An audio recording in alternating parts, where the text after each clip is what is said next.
आज की क्लास में कक्षा 10th का मैथमेटिक्स में प्रश्नावली 6.3 का सबसे पहले हम लोग परमेय करेंगे। ठीक है, तो इसमें पहला परमेय हो जाएगा 6.3। देखिए 6.3 परमेय को हम लोग बोलेंगे ए का मतलब होता है कौन कौन कौन समरूपता कसौटी। आपको एग्जाम में आ जाएगा डायरेक्ट कि कौन कौन कौन समरूपता सिद्ध करे, तो आपको जो अभी बताएंगे उस तरह से करना होगा। ठीक है, तो परमेय 6.3 को हम लोग क्या बोलेंगे, कौन कौन कौन कसौटी इसको कहा जाता है। ठीक है, कौन कौन कौन समरूपता भी बोल सकते हैं। ए का मतलब होता है कि इंग्लिश में ए को एंगल बोलते हैं, एंगल एंगल एंगल, ए मतलब एंगल। ठीक है, इसी को हिंदी में कौन कौन कौन बोला जाता है। तो हम बिना देरी किए हम लोग क्वेश्चन पर आ जाते हैं। क्या है, देखिए बोला है कि परमेय 6.3 में क्या है, परमेय 6.3 का मतलब समझ गए कि कौन कौन कौन वाला इसमें बात चलेगा। तो देखिए क्या कह रहा है, परमेय 6.3 क्या कह रहा है, यदि दो त्रिभुजों में संगत कोण बराबर हो, दो त्रिभुजों में क्या है कि संगत कोण बराबर हो, तो संगत कोण बराबर हो तो उनकी संगत भुजाएं एक ही अनुपात में यानी समानुपाती होती है, और इसलिए ये त्रिभुज समरूप होती है। मतलब परमेय 6.3 क्या कहता है, देखिए यदि दो त्रिभुजों में संगत कोण बराबर हो तो उनकी संगत भुजाएं एक ही अनुपात में यानी समानुपाती होती है, और इसलिए ये त्रिभुज समरूप होते हैं। दो त्रिभुज का बात चल रहा है। सबसे पहले इसका मोटा मोटा क्या बात है, मतलब मोटा मोटा इसको ओवरव्यू आपको हम बता देते हैं, तब प्रूफ करेंगे। जैसे मान लीजिए एक त्रिभुज है, ये त्रिभुज है,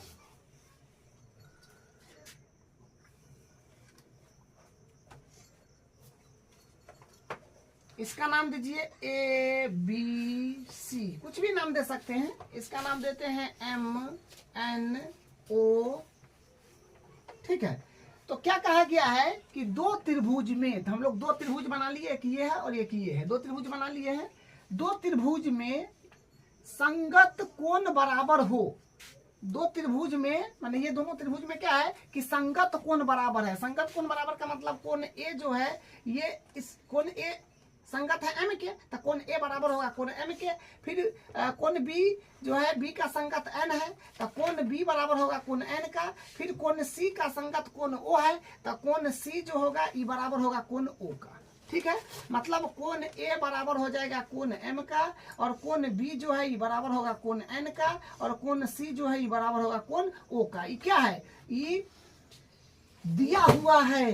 यानी यदि ऐसा हो, यदि ये वाला बात होगा कि दो त्रिभुज में उनका प्रत्येक संगत कोण बराबर होगा, तो क्या कह रहा है, तो उनकी संगत भुजा एक ही अनुपात में होगा।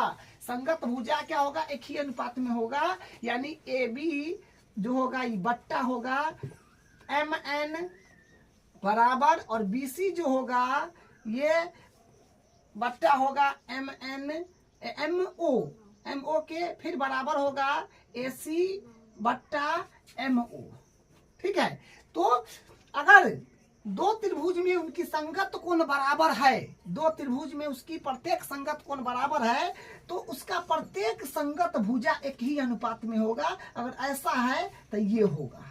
ठीक है, ये बात होगा, अगर ऐसा है तो ये होगा। तो हम लोग प्रूफ करके ये वाला चीज लाएंगे।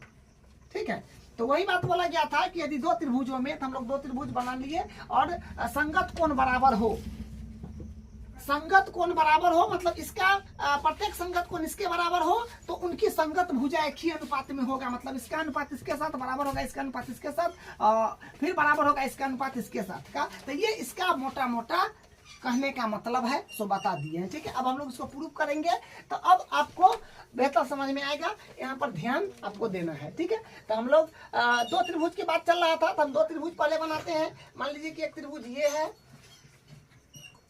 और एक और त्रिभुज बनाते हैं।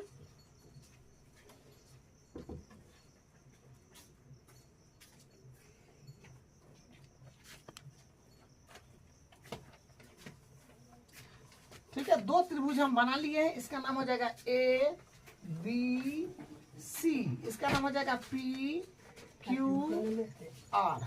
ठीक है, दो त्रिभुज हम बना लिए हैं, इसका नाम ABC दिए हैं, इसका नाम PQR दे दिए हैं। ठीक है, अब देखिए जो दिया हुआ है उसको हम पहले लिखेंगे, दिया हुआ है उसको पहले लिखते हैं। तो दिया है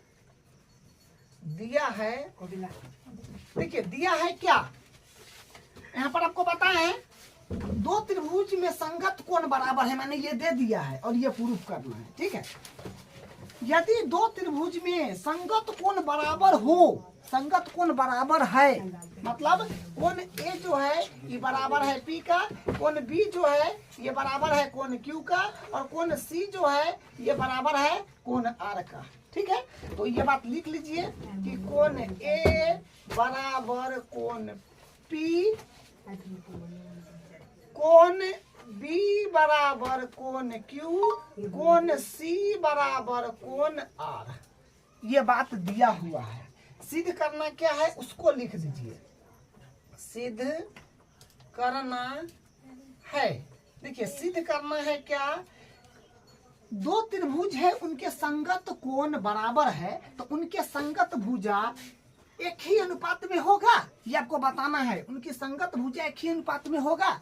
जब दो त्रिभुज है उनकी संगत कोण जो है, प्रत्येक संगत कोण बराबर है ये दोनों का, तो उनकी संगत भुजा एक ही अनुपात में होगा। मतलब AB बट्टा PQ बराबर BC बट्टा QR बराबर AC बट्टा PR।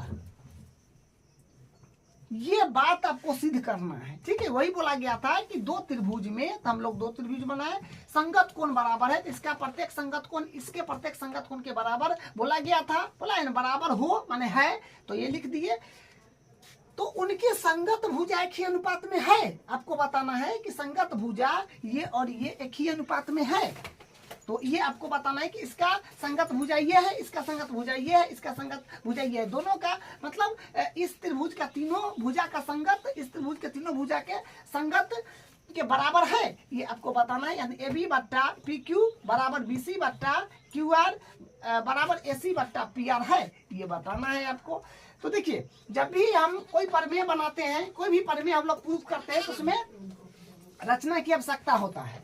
ठीक है, कोई भी प्रमेय हम लोग प्रूफ करते हैं तो उसमें रचना की आवश्यकता होता है। यहाँ पर हम लोग रचना भी करेंगे। तो रचना करेंगे क्या, उसको देखिए। तो देखिए रचना में हम लोग क्या करेंगे, ये AB भुजा है, AB भुजा ये छोटा वाला त्रिभुज में AB भुजा जितना लंबाई का होगा उतना ही लंबाई का PQ पर हम निशान लगा देंगे। मान लीजिए इतना को होगा, और AC भुजा का जितना लंबाई है उतना ही लंबाई का निशान हम PR भुजा पर लगा देंगे। मान लीजिए इतना को होगा। अब ये दोनों को हम मिला देंगे। ठीक है, तो हम क्या किए, AB भुजा के लंबाई के बराबर यहाँ पर नाप लिए और AC भुजा के लंबाई के बराबर यहाँ पर नाप लिए और दोनों को मिला दिए। इसका नाम मान लीजिए M दे दीजिए, M और N को हम मिला दिए। ठीक है, तो देखिए रचना में हम क्या किए, AB भुजा के लंबाई के बराबर PN पर हम निशान बना लिए। मान लीजिए देखिए इतना लंबाई का था, इतना लंबाई का हम निशान बना लिए। फिर AC भुजा जितना लंबाई का था उतना ही हम PR पर निशान बना लिए और वहाँ पर निशान कर दिए। और ये दोनों बिंदु को मतलब यहाँ पर जो इसका लंबाई AC का आया था उस बिंदु को M नाम दे दिए, और इस बिंदु का जो PQ पर था उसका M नाम दे दिए, और ये दोनों को हम क्या किए, ये दोनों को हम मिला दिए। ठीक है, ये हम रचना किए हैं। तो यहाँ पर लिख देंगे कि भुजाओं PQ और PR पर बिंदु M व N इस प्रकार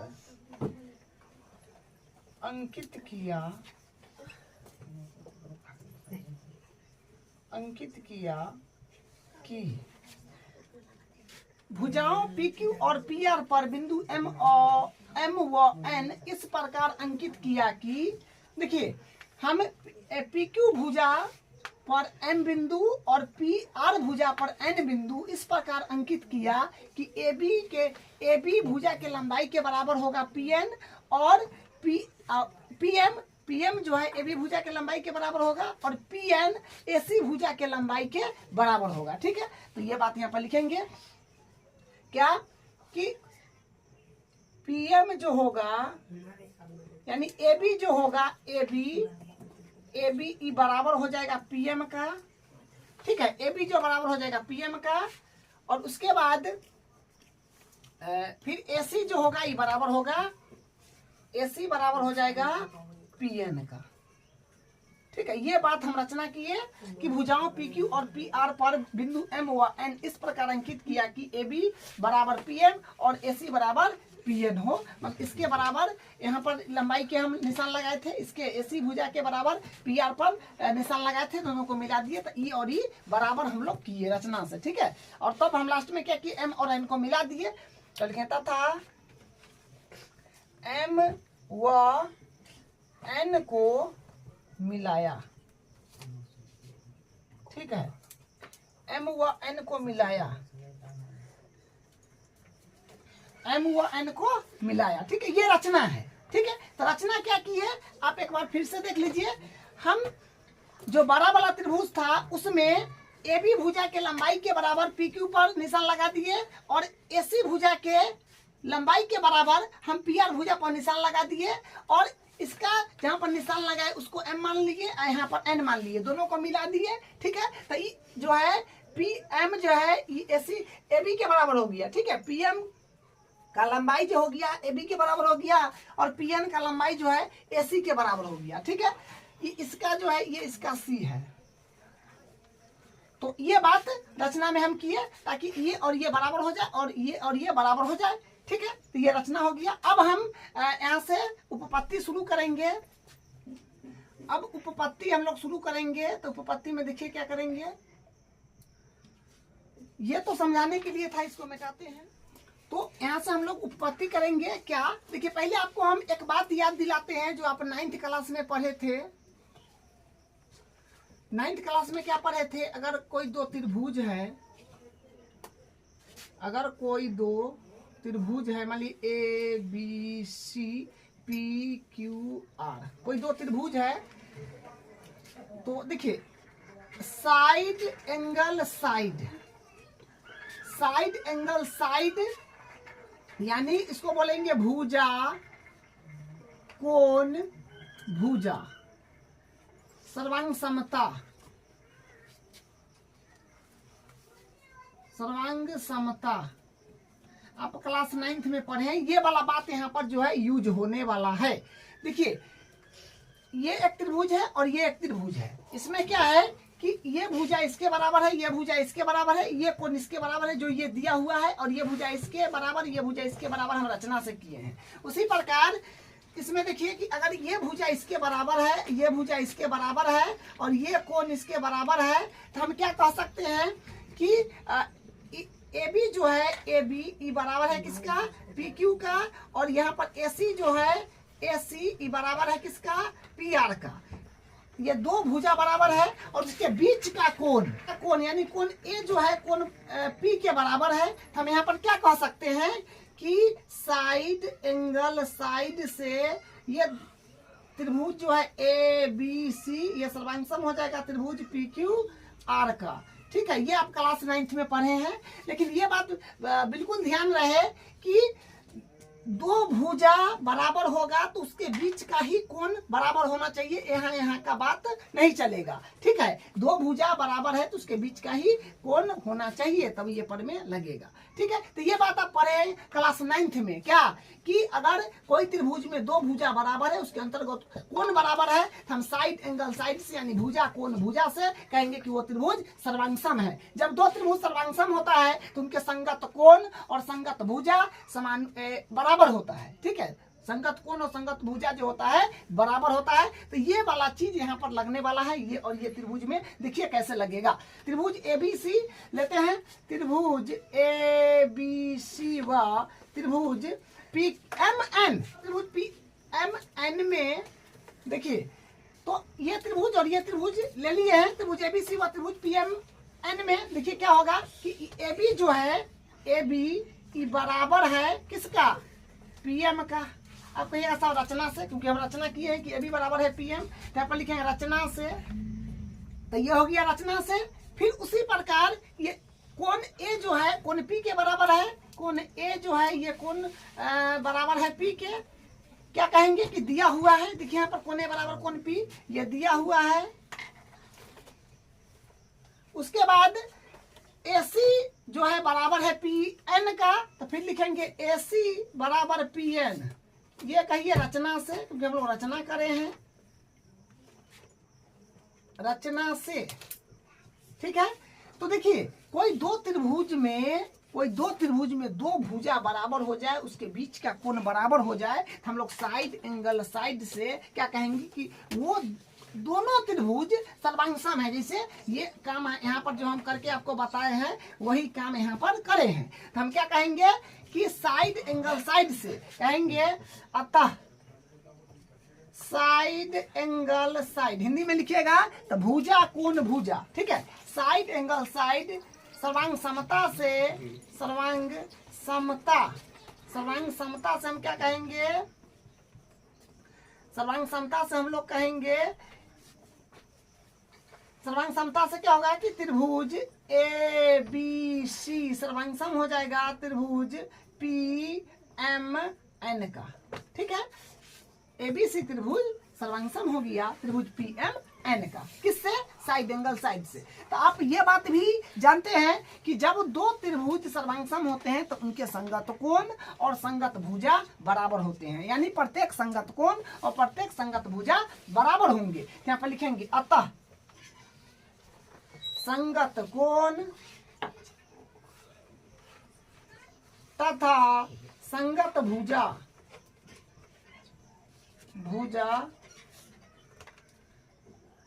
बराबर होंगे, भुजाएं कर दीजिए, ठीक है।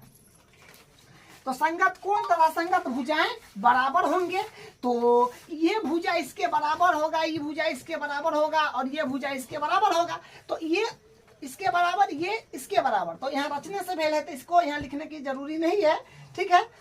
इसको लाइन मार दीजिए, हाँ। तो ये इसके बराबर, ये इसके बराबर, तो रचने से भेल है तो इसको लिखने की कोई नीड नहीं है। BC MN के बराबर नहीं भेल है तो इसको लिख दीजिए, यहाँ पर लिखेंगे BC बराबर MN, ठीक है। तो ये हो गया। और एक काम आप कर लीजिए क्या कि कोण C, अब संगत कोण बराबर कर लीजिए कि कोण A कोण P के बराबर होगा, कोण B कोण M के बराबर होगा, कोण C कोण N के बराबर होगा। लेकिन कोण A जो है कोण P के बराबर दे रखा है, ठीक है। कोण A जो है वो P के बराबर दे रखा है, तो इसको लिखने का नीड नहीं है।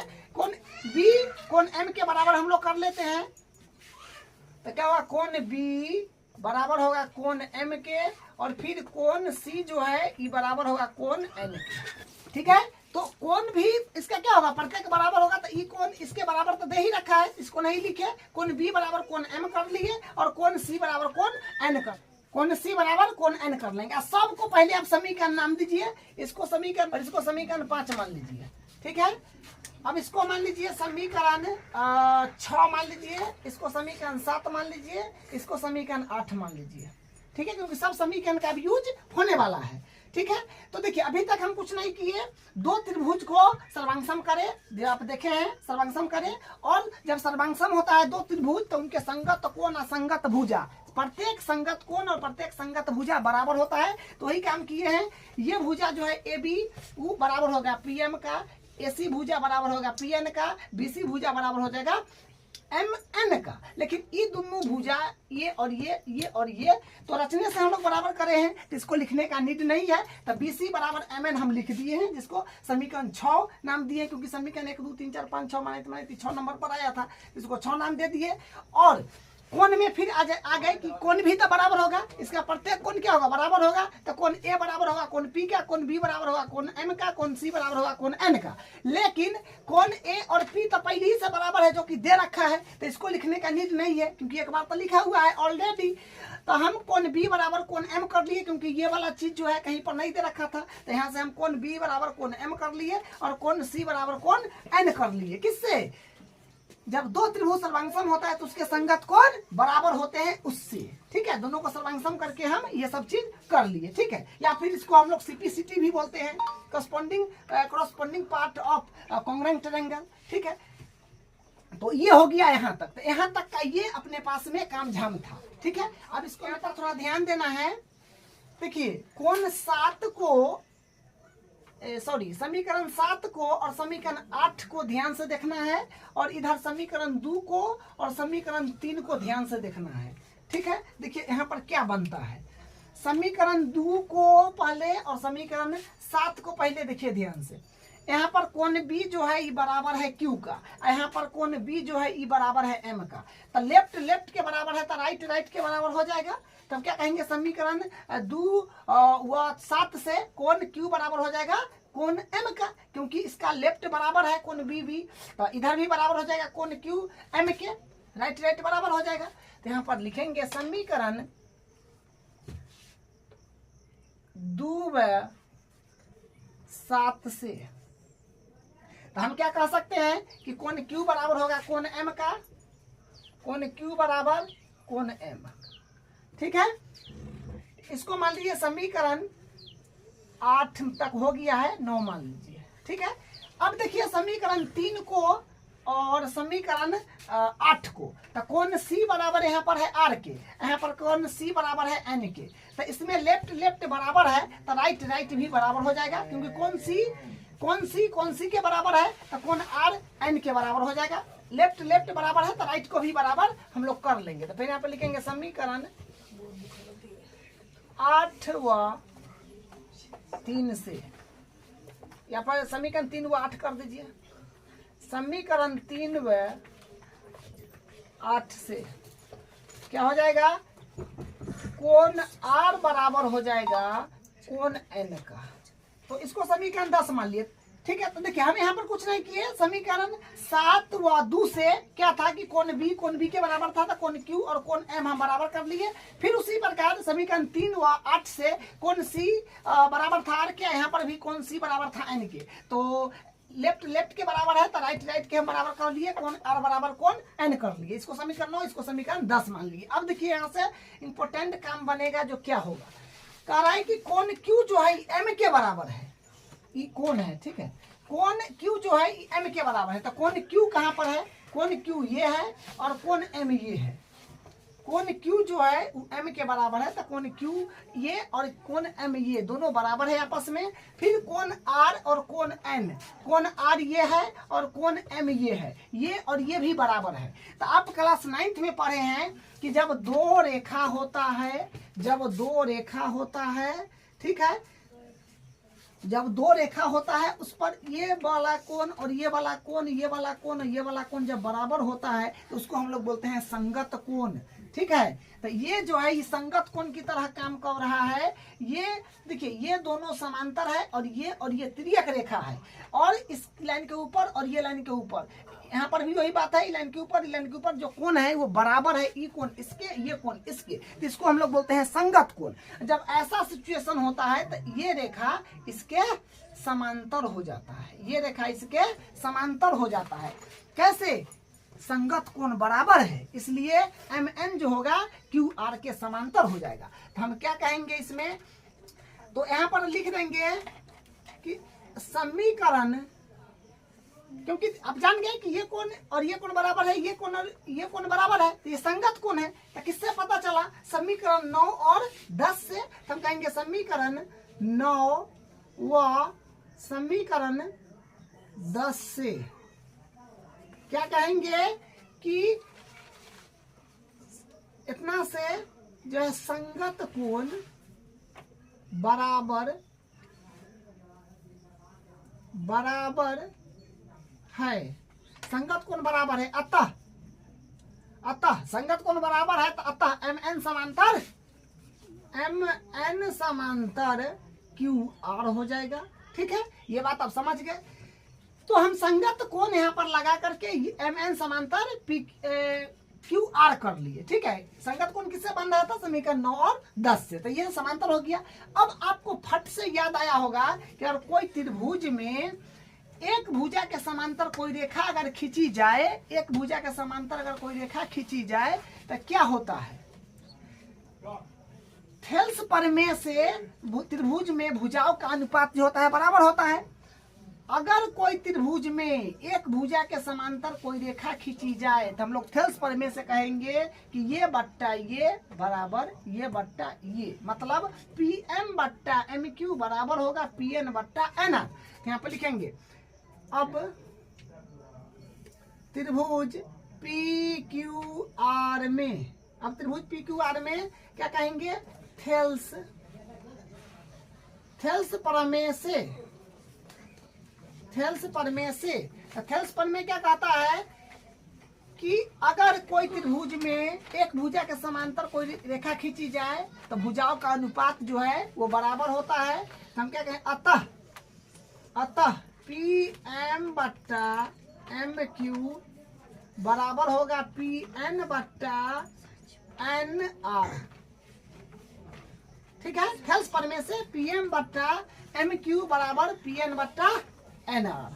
ठीक है, हाँ, तो ये थेल्स प्रमेय से हो गया। ठीक है, पी एन बट्टा एन आर, यानी ये थेल्स प्रमेय कहता है, तो थेल्स प्रमेय से हम इसका अनुपात ले लिए। ठीक है, अब देखिए, हाँ, अब ये बात आप देखिए कि जो प्रूफ करना था वो आया कि नहीं, क्योंकि देखिए अब हम लोग बना ली, मतलब मैक्सिमम काम कर लिए है। अब थोड़ा बहुत बचा हुआ है जो आप करना है, बस आपका प्रूफ अब होने वाला है, बस 2-4 स्टेप और है। ठीक है, जो मेन काम था जो करना था वो हो गया है, अब थोड़ा बहुत बचा हुआ है। तो देखिए जो लाना था वो आया कि नहीं? पी एम बट्टा एम क्यू, तो पी एम बट्टा एम क्यू तो इसमें कहीं लौक नहीं रहा है, पी एन बट्टा एन आर भी कहीं नहीं लौक रहा है। देखिए, तो देखिए थोड़ा सा यहाँ पर ध्यान देना होगा। समीकरण 4 और 5 को देखिए, पीएम को हम जब चाहे, पीएम को जब चाहे तब हम ए बी लिख सकते हैं। मतलब यहाँ तक तो आप जान गए कि पीएम है तो ए बी हम जब चाहे तब लिख लेंगे, यानी ई बदला जाएगा आराम से। उसके बाद पीएन है तो पीएन को हम जब चाहे तब एसी लिख सकते हैं। यहाँ पर एसी तो यानी इस यहाँ पर ए बी आ जाएगा, यहाँ पर एसी आ जाएगा, तो ए बी और एसी तब मिलने लगेगा। ठीक है, कोई बात नहीं है।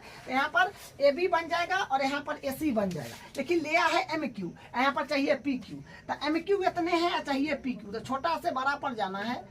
अपने पास क्या है? एम क्यू, क्या कर रहा है? नहीं, पी क्यू चाहिए, तो पी क्यू चाहिए तो इतना नहीं पूरा चाहिए, तो छोटा से बड़ा पर जाने के लिए एक जोड़ देंगे व्युत्क्रम करके। उसी इसमें पीएन है तो पीएन के बदला तो हम ऐसे लिखिए देंगे, तो ऊपर का तो मिल ही जाएगा, ऊपर का तो मिल ही जाएगा। लेकिन नीचे का रहा है पीआर चाहिए सर, तो पीआर चाहिए, तो पीआर तो पूरा ना है, पीआर पूरा है, लेकिन अपने पास में एनआर आया है, इतना आया है, तो इतना से इतना पर जाना है, तो छोटा से बड़ा पर जाने के लिए व्युत्क्रम करके एक जोड़ देंगे। ठीक है, जो आप तीसरा बार ये सीख रहे हैं। ठीक है, तो आपको समझ में आ गया होगा। तो यहाँ से हम वही काम करेंगे, व्युत्क्रम पहले करेंगे, तो लिखेंगे व्युत्क्रम करने पर, व्युत्क्रम करने पर, व्युत्क्रम करने पर तो हो जाएगा यहाँ पर एम क्यू ऊपर जाएगा और पी एम नीचे आएगा, और एन आर ऊपर जाएगा और पी एन नीचे आएगा।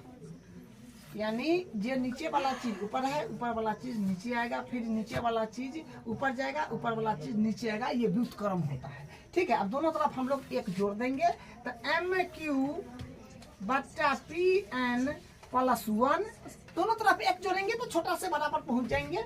ठीक है, तो एन आर बट्टा पी एन प्लस 1 एक मान लीजिए, एक मान लीजिए।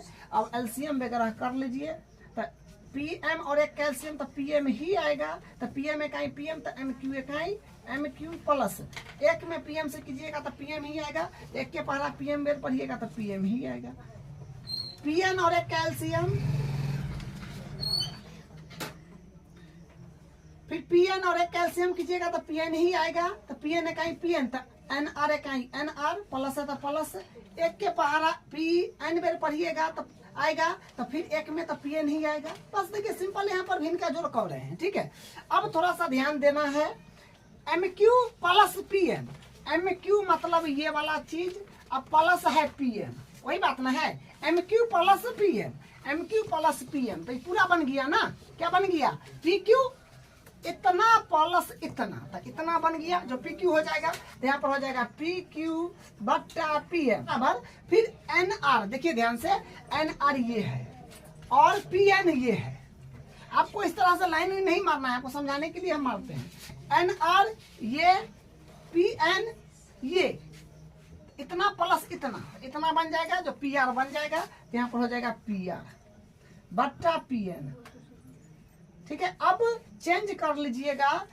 सबसे पहले व्युत्क्रम लिए थे, मैंने उल्टा करे थे, तब उल्टा भी करना होगा। तो फिर लिखा व्युत्क्रम करने पर, व्युत्क्रम करने, तो व्युत्क्रम लेने पर, तो व्युत्क्रम लेंगे इसको, तो क्या हो जाएगा, जो नीचे है ऊपर चला जाएगा, वो ऊपर है नीचे चला आएगा। ठीक है, तो यहाँ पर हो जाएगा पी एम बट्टा हो जाएगा पी क्यू बराबर, और पी एन बट्टा हो जाएगा पी आर।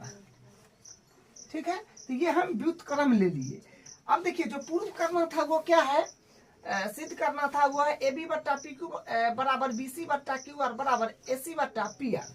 तो यहाँ पर तो अभी मिलता जुलता नहीं दिख रहा है, वहां पर है ए बी बट्टा पी क्यू, लेकिन यहाँ पर है पी एम बट्टा पी क्यू। पहलुका तो मिल जाएगा, लेकिन ये वैल्यू को चेंज करना होगा। जो आपको हम बताए हैं कि हम जब चाहे तब पी एम को ए बी लिख सकते हैं, तो यहाँ से ये चेंज हो जाएगा ए बी में, तो वहाँ से ए बी बट्टा पी क्यू ये बन जाएगा। उसके बाद ये बी सी बट्टा क्यू आर तो नहीं बनेगा, लेकिन ये बन जाएगा। देखिए ए सी बट्टा पी आर है, तो पी आर तो है नीचे, लेकिन पी एन को हम ए सी में चेंज कर सकते हैं।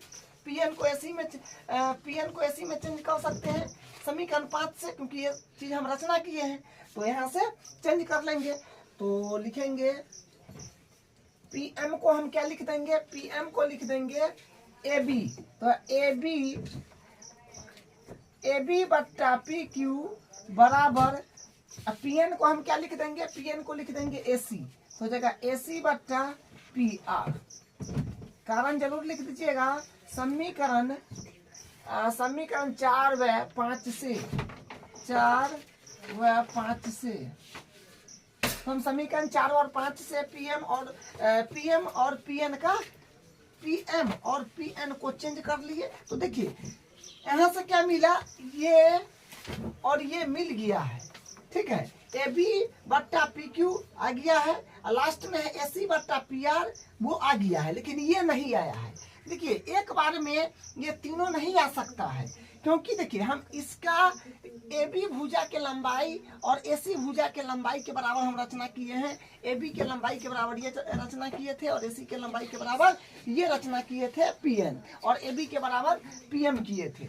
अगर मान लीजिए इसके बराबर और इसके बराबर हम रचना करते और एक रेखा ऐसे आ जाता, तब ये मिल जाता। ठीक है, लेकिन हम तो ये और ये रचना करके आगे बढ़े हैं, तो इसके कारण ये दूगो आया। अगर ये और ये हम बराबर रचना करते, ये भुजा और ये भुजा के बराबर रचना करते, तो फिर कोई दूगो ये चाहे ये मिल जाता। ठीक है, तो हम इसी प्रकार लिख देंगे कि ये तीनों जो है बराबर है, यानी ये तीनों आ जाएगा। ठीक है, यहाँ पर हम लिख देंगे इसी प्रकार हम कह सकते हैं कि, इसी प्रकार हम कह सकते, क्या कह सकते हैं कि ए बी बट्टा